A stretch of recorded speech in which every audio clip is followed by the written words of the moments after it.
Who are you and what should you wear? And those two questions go together beautifully because a lot of people ask me as a business person, as an exercise professional who wants to stand out from a very busy crowd of people who dress very casually, Rowie, what should I wear? If I'm going to an interview, if I'm going to a professional conference presentation, if I'm going to talk to a client, what should I wear? What's the recommendation? And I'm very privileged because a very long time ago, I was put in a situation where I was asked to come up with 5 words to describe who I am as a person. And I'm going to ask you to do the same thing because if you went to a top stylist, and I'm not going to talk about fashion now because obviously fashion's designed to go out of style, but style never goes out of fashion, particularly when it's your style. But you have to create your own style because otherwise you end up following fashion or looking like everybody else. And when you go to a professional presentation, when you go to visit a client for the first time, when you go to a career interview, when you do anything where you are representing who you are, and I'll go a step further, isn't that every day? Often people dress for where they are, and I'm very privileged to have been taught to dress for who I am. So regardless of where you go, Rowie, are you representative of the person that you are? So the question is, come up with 5 words, and that was a mission that was given to me, and I was only 18 at the time, and I was probably, not only was I aiming to dress fashionably like everybody else, but I was also dressing provocatively, there's a big word. I was dressing as sexily as possible because I had this magnificent 18. I had ripped abdominals, tight butt cheeks, big boobies, and I wanted to show them off. And there's a really good question to ask, why did I want to show them off? And I'm very happy to share with you that I understand now why I wanted to do that. It's my little puppy dog. He's got a fine fashion closet of beautiful clothes.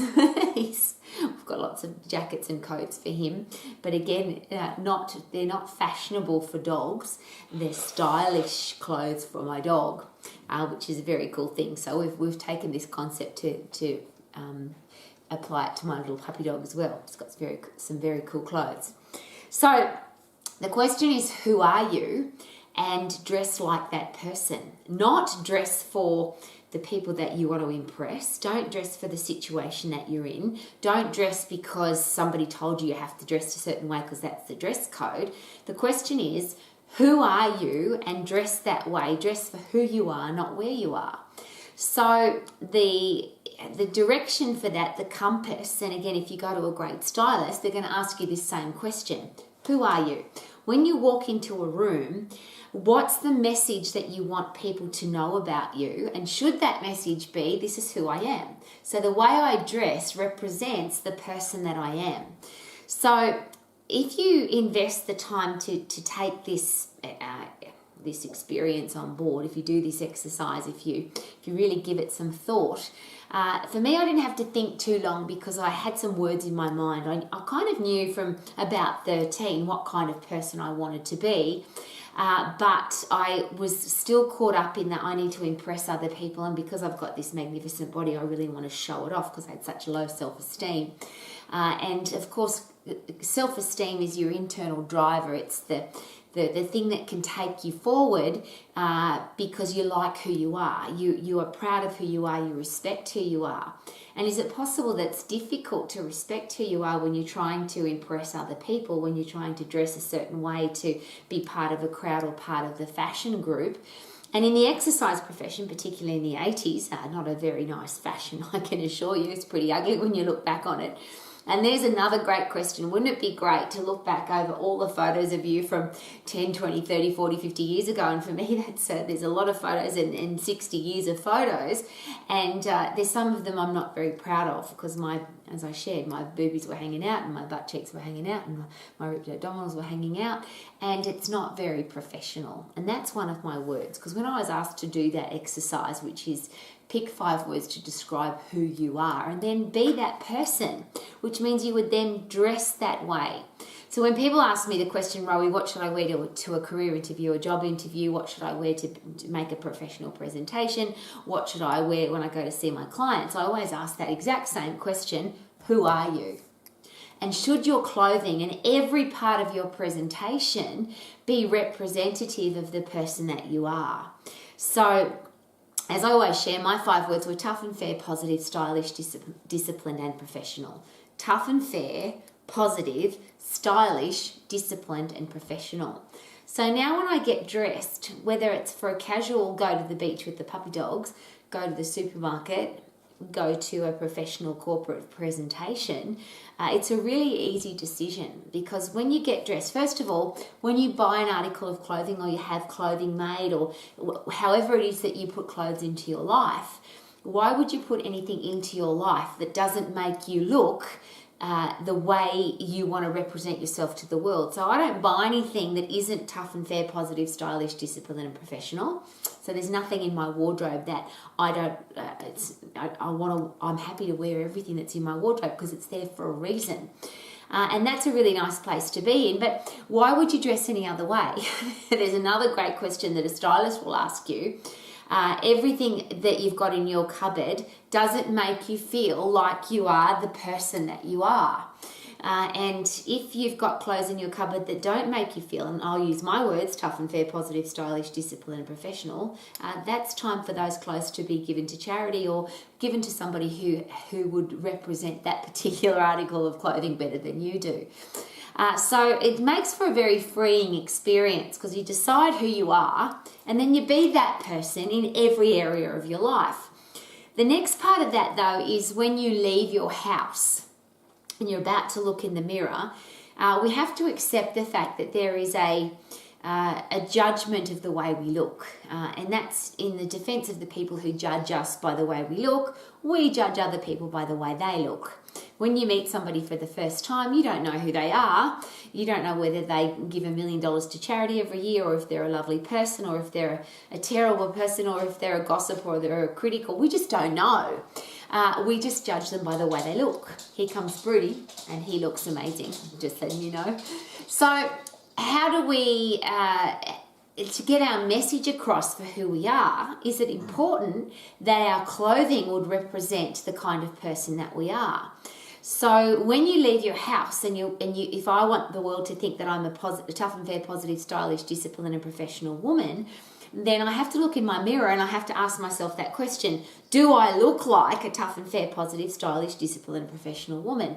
And then there's another question to tack on to the end of that one, and a very important question. Whatever profession you're in, do you look like you are at the very top of the tree, for a want of a better explanation? Do you look like you're the very best in your profession? So if you are in the exercise profession, when people see you for the first time, would they think to themselves, that person looks like they are the leader in the exercise profession? If you are a lawyer, a doctor, an accountant, a movie star, a sports person, are you dressing like the very best in your profession? And then that goes with lots of different things, and I'm not here to make judgment at all, because we all judge. We get judged by the way we look. We judge other people by the way they look. And there's lots of judgments, and I could rattle them all off. We have, there's a different judgment between somebody that has a clean-shaven face and somebody that has an unshaven face.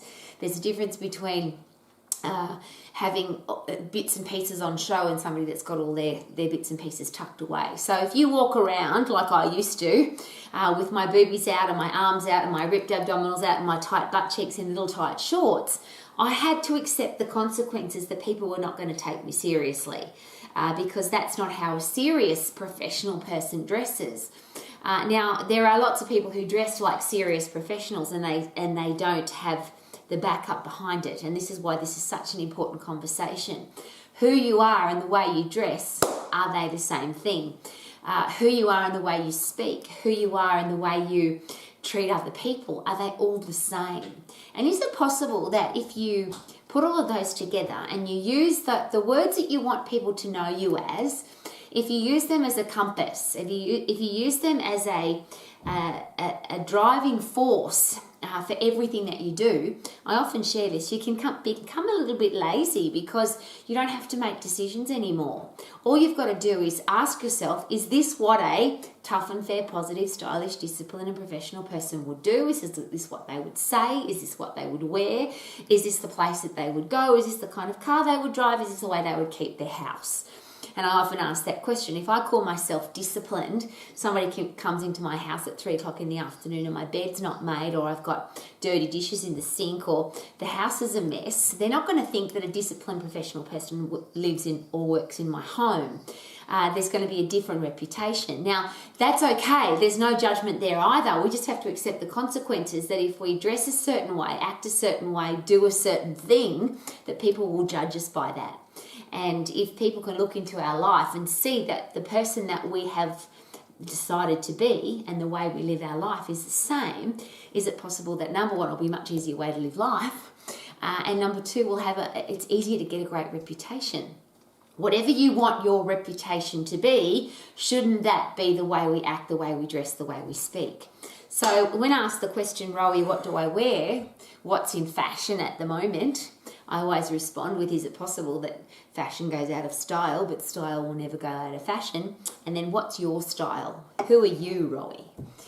And whoever you are, whether it's 3 words or 5 words or 1 word or 30 words, it doesn't matter. But when you decide who you're going to be, then when you go shopping, would a tough and fair, positive, stylish, disciplined and professional person buy this article of clothing? Would they wear it? Doesn't matter which area of your life. It becomes a really easy experience. Another question people ask me is, what kind of uniform should I have for my business? Same question. Who are you and what do you want to represent? And if your uniform doesn't represent who you are, then how can people take you seriously? There'll be a disconnection. People go, well, she dresses like this, but she acts like that. Or she dresses like this, but she treats people like that. It doesn't match. And that's when people don't trust us. Most importantly, however, you need to trust yourself. Would that be a great suggestion? Do you like you? Do you trust you? Do you respect yourself? And how do we make that happen? And the question is always this: if who I am, what I say, what I do, and even what I think could be analysed, or the whole world could look into my life and they were all the same, is it possible that I would live with a certain or a large amount of freedom?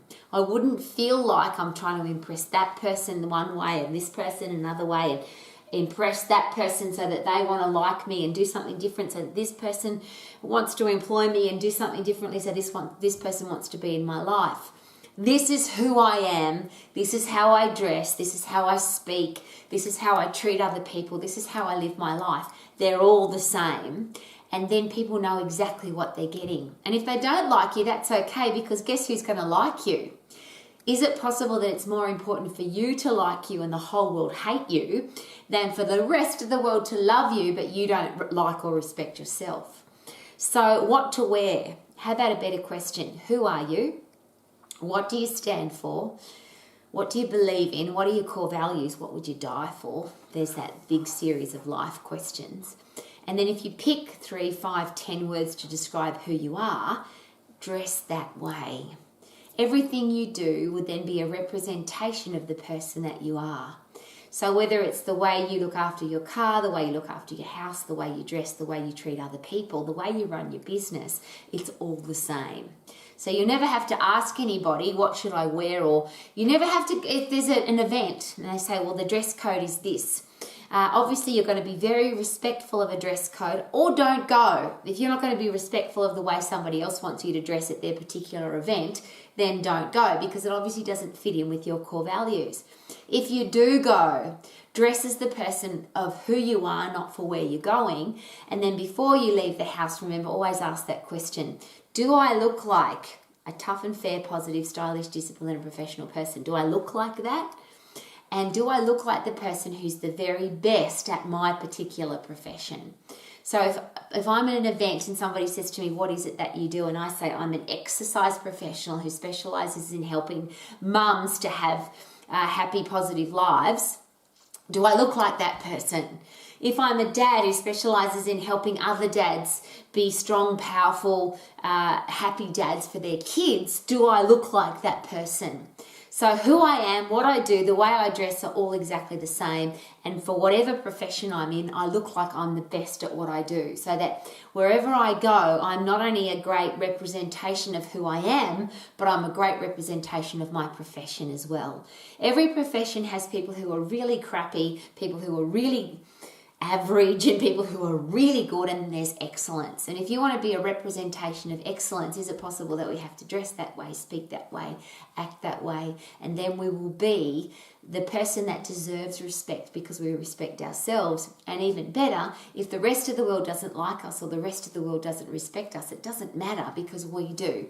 Because who we are and what we do and the way we think and the way we treat other people and the way we treat ourselves are all exactly the same. So who are you? And be that person. Could that be a really good idea?